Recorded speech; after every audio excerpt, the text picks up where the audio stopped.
আসসালামু আলাইকুম। সুস্থতা যে আল্লাহ তাআলার কত বড় রহমত, অসুস্থ না হলে তা বোঝা যায় না। সকাল সকাল আমরা বের হয়ে গিয়েছিলাম। আমার একটা মামি অসুস্থ, হসপিটালে ভর্তি। তাকে দেখতে গিয়েছিলাম।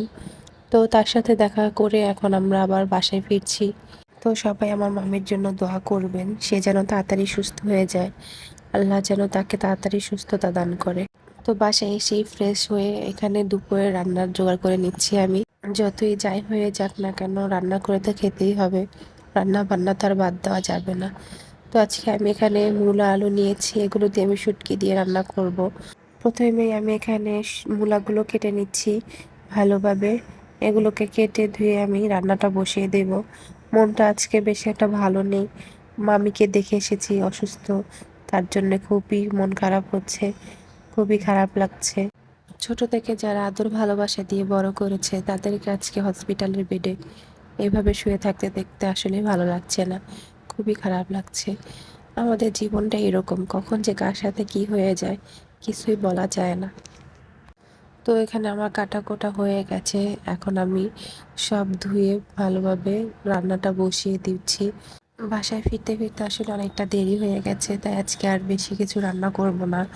শুটকি তরকারি আর ডাল রান্না করব, এতে আজকে আমাদের দুপুরে খাওয়া হয়ে যাবে।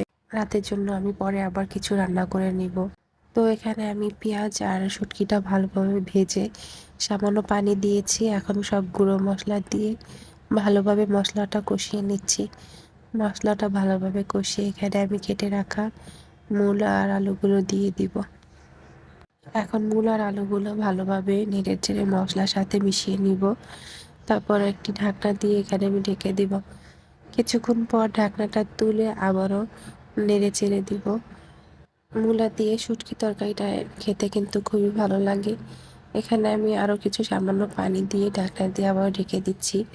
কিছুক্ষণ পর ঢাকনাটা তুলে আবারও এখানে নেড়ে চেড়ে দিচ্ছি। এখন আমি এর উপর দিয়ে দিয়ে দেব 2-3টা কাঁচামরিচ। এই শুটকির তরকারিটা ঝাল ঝাল করে রান্না করলে বেশি ভালো লাগে খেতে। আর এই শুটকির তরকারিটাতে আমি কোনো ঝোল রাখবো না, ঝোলটা পুরোপুরি শুকিয়ে ফেলবো। এই তরকারিটা এভাবেই খেতে ভালো লাগে। এখন আমি উপর দিয়ে দিয়ে দিচ্ছি ধনেপাতা কুচি। ধনেপাতা কুচি দিয়ে এখন আমি নেড়ে চেড়ে দিচ্ছি।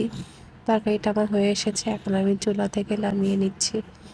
এই তো আমার আজকে রান্না হয়ে গেছে। কেমন হয়েছে সবাই কমেন্ট করে জানাবেন। আজকে এই পর্যন্তই, ভালো থাকবেন সবাই। আল্লাহ হাফেজ।